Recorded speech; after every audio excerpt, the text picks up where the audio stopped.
Avengers 2 में Tony ने mind stone का इस्तेमाल करके अल्ट्रॉन बनाया।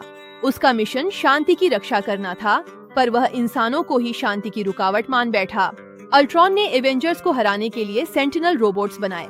वह ताकतवर शरीर बनाने के लिए लाइफ क्रैडल और वाइब्रेनियम इस्तेमाल करना चाहता था, लेकिन एवेंजर्स ने उसकी योजना विफल कर दी और उसी सामान से विजन बनाया।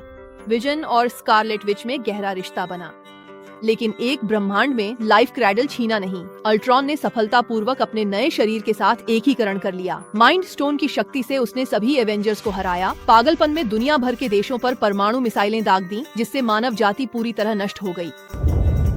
अल्ट्रॉन खंडहर बने शहर को देखकर बहुत संतुष्ट था, क्योंकि आखिरकार ये दुनिया शांत हो गई थी। लेकिन इसी समय एक बैंगनी रंग का अजनबी उसके पीछे अचानक प्रकट हो गया। ये तो थैनोस था, जो माइंड स्टोन इकट्ठा करने आया था।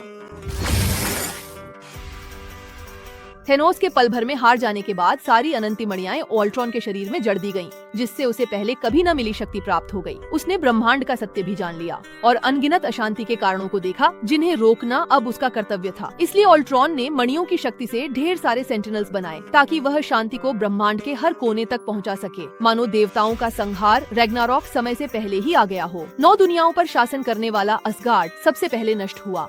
क्री जाति के सर्वोच्च बुद्धिमान सुप्रीम इंटेलिजेंस, हाला ग्रह के नेता और ग्रैंड मास्टर का साकार ग्रह भी सेंटिनल्स की भीड़ में डूब गया और वहाँ कोई भी शक्ति उनका विरोध नहीं कर सकी। जब अल्ट्रॉन जेंडार ग्रह पर पहुँचा तो आखिरकार उसे एक प्रतिद्वंद्वी मिला। गुस्से से भरी कैप्टन मार्वल ने उसे सीधे ग्रह के कोर में धकेल दिया।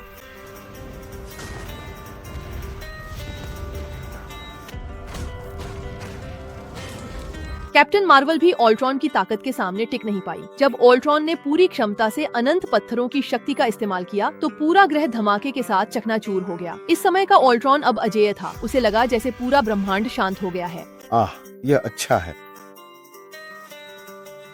इसी समय अल्ट्रॉन ने अचानक एक असंगत आवाज सुनी। ये आवाज थी वॉचर की, जो एक तरह से इस पूरी व्हाट इफ सीरीज का मुख्य सूत्रधार है और जिसे हर जगह झांकने का बेहद शौक है।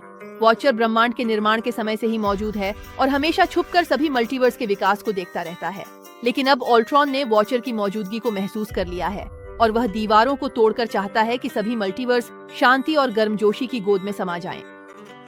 पृथ्वी पर हॉकाई और ब्लैक विडो अभी तक मारे नहीं गए हैं, लेकिन पूरी दुनिया पर रोबोटों का कब्जा हो चुका है और वे केवल सेंटिनल्स की निगरानी में किसी तरह अपनी जान बचा रहे हैं। वे एक ओर भाग रहे हैं तो दूसरी ओर अल्ट्रॉन को हराने का तरीका ढूंढ रहे हैं।